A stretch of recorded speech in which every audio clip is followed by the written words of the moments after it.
Alright guys, I'm back with my WWE TLC 2014. Now I want to ask you guys a question. Did WWE TLC 2014 deliver in your opinion? In my opinion, I don't think the pay-per-view really delivered. I thought the show was decent. I thought the Seth Rollins and John Cena match was awesome, but I thought the main event was awesome, but we had a screwy finish again to the main event where Dean Ambrose, I'll get to that later, but basically we had a screwy main event finish and I didn't like that. We also had a great opener from at the beginning of the show, which was good. So I'm going to open it with the pre-show though. So the first match, on the pre-show was the New Day versus Dust Brothers. On the pre-show panel was Renee Young, Booker T, and Alex Riley. They ran down the card, and basically this match was just to fill time between Dust Brothers and the New Day. New Day have a new double tag team finisher where Big E does his big ending and Kofi does like a body slam, and he got the win with that. So it was a good match from what I saw, and it was a good opener. It wasn't really a good match, but I thought it was a good opener. But we get on to the actual show itself, so we start with the ladder match for the IC title. It's Luke Harper versus Dolph Ziggler. Really good match here. Luke Harper dominates it in the opening 5 to 10 minutes. I thought these guys have really good chemistry together. Hopefully that these two can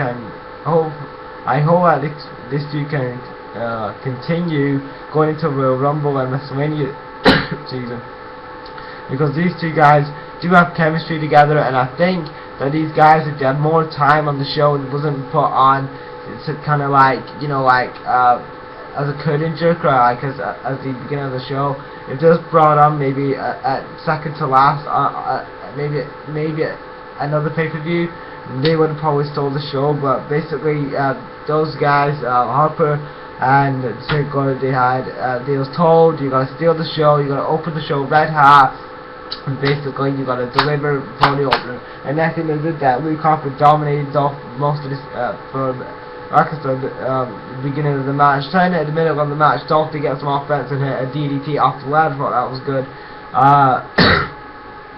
And then Luke Harper has like a bridge ladder between an announce table and the ring apron, and Dolph gets this other ladder because Harper's like trying to get back in the ring, but Dolph gets this other ladder what's in the ring and attacks Harper, and after that Harper and Dolph are brawling on the ladder. Then Dolph gets the title and becomes your new IC champion.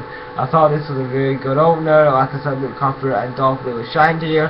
If they got more time, I think they could have had a 4 to 5 star match, but it was a good opener. Then we get to the WWE tag team titles. It's Miz Dow defending against the Usos. Sorry about that, guys. After this match, I didn't really, like I said, after the first match of the night, I thought this match went on. I thought this match was a okay match. I didn't think it was a really good match. But like I said, I'm glad that the Ascension are called up now. But like I said, I didn't care about the feud too much. Like, where is the storyline progression in this feud between the Miz Dow and the Usos? I don't see any story progression. Only I think story progression they've had is like Naomi and the Miz segments, and that's about it. I don't really see, apart from that, any storyline progression between these two teams. But yeah, Miz Dow was selling for the Miz again. Then Miz, this was near to the end of the match. Miz hits a skull crusher finale on one of the Usos. Then the other Uso attacks Sandow. Then Miz gets his slimy and attacks the Uso who's in the ring. He gets attacked by the slimy by Miz and gets the win. So yeah, Miz Dow retained the tag titles. Also, like I said in my preview, I think that Miz and Miz Dow are gonna basically, you know, break up soon, probably in the next few months, and they basically have a feud. Hopefully, where Damien Sandow is a babyface and Miz is a heel. And then we got a segment, Byron Saxton interviews Rollins. Rollins says that he said he's not interested in John Cena. He says that he tells Byron that he wants Cena to bring back the Authority again, and he says that he owes his career to Triple H and Stephanie and the Authority. He says that he'll give him beating and something like that. So after that we get to the third match out, which was a Stairs match. It was Eric Rowan versus the Big Show. Boring match. I thought this was very boring. I couldn't get into the match. I tried to, but I was falling asleep. I just don't care about the feud. Like Eric Rowan versus the Big Show, I don't really care about the feud. Like it's so boring, so just uninteresting to me. I think Big Show, I think Eric Rowan's face turn could be booked a lot better. I think why is he beating the Big Show? Like all of this doesn't make any sense. Like he turned face the week before Survivor Series, and then you have him teaming up with John Cena, and then he's weirdly feuding with the Big Show now. I don't get that, but basically the Big Show wins with a KO punch and covers him with the steps of the win. It was a boring match. I'm glad it was over actually. The fourth match tonight, was a tables match. It was Cena versus Rollins. If Cena lost, he would no longer become the WWE World Champion. He will no longer become no contender. Sorry. And basically this was a really awesome match. Probably the second best match on the show. Probably the third best match on the show. I really enjoyed this match. I thought Rollins and Cena always have good chemistry together whenever they face up in the ring. Also, the Stooges interfered, J&J Security, they interfered most of this match. They get AA'd through the table. Then there's this weird bump where Cena and Rollins are on the apron, and basically they both throw each other off, and then the ref saying, wait a minute, it was Rollins, wait a minute, it was Cena. So we had this controversy, then the rest of them will start the match again. Then the Big Show comes out to try to help Rollins. Roman Reigns comes out, the crowd pop for Roman Reigns. It's great to see Roman again. But some of that, guys. And then after that, he spears the Big Show, and Superman punches Rollins. Then Cena picks him up an AA and throws him through the table. So Cena is your new number contender is still the number contender for Brock's WWE World title at Royal Rumble. So at the Royal Rumble, it's going to be Brock versus Cena. I don't really care about. I hope the build-up's better than he had at Night of Champions. Then we get to a segment. Byron Saxton interviews Nikki Bella. Basically, she says that she's got nothing to say to AJ. Then basically, Brie says that blood's thicker than water. The fifth match tonight is for the Divas title. It's Nikki Bella defending against AJ. Boring match. At the end of the match, Nikki Bella sprays hairspray on AJ and gets away with a torture act. This feud probably going to continue one more pay-per-view, and that's it.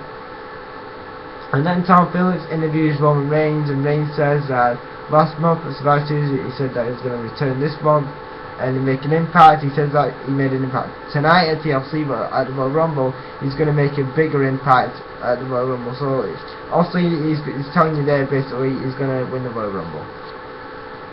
The sixth match tonight was a chairs match, Ryback versus Kane. This was a decent match. This was another match I couldn't get into. I knew Ryback was going to win. I think everybody knew Ryback was going to win. Ryback wins with Shell Shock. Ryback does hit a spine buster on 2 chairs. Ryback kicked out of a chokeslam. You know, so it was a solid match, but very predictable. The seventh match tonight was for the US title, Rusev versus Swagger. Started off good. Rusev hits 2 double super kicks and gets the win with the accolade. Like I said, Rusev's undisputed streak continues, and excuse me about that, guys.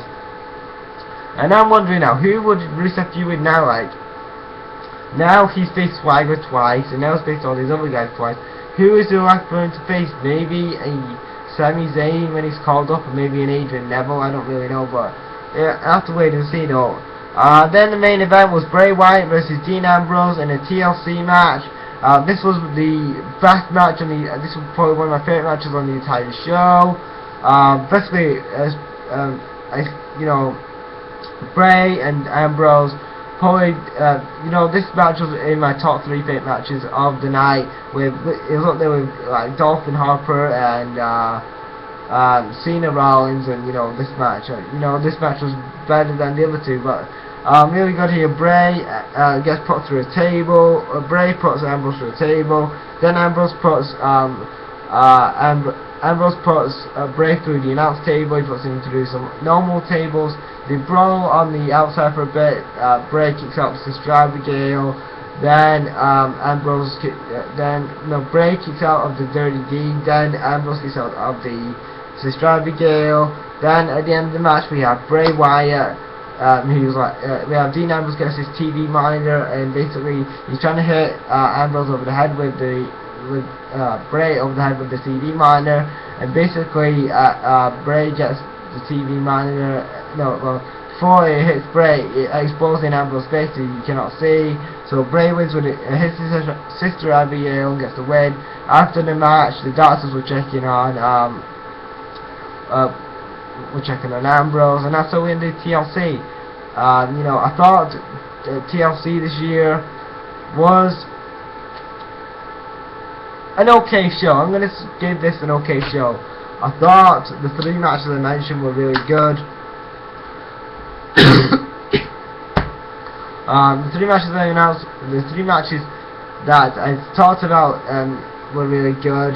The main event, like I said, was part of those 3 matches I just mentioned.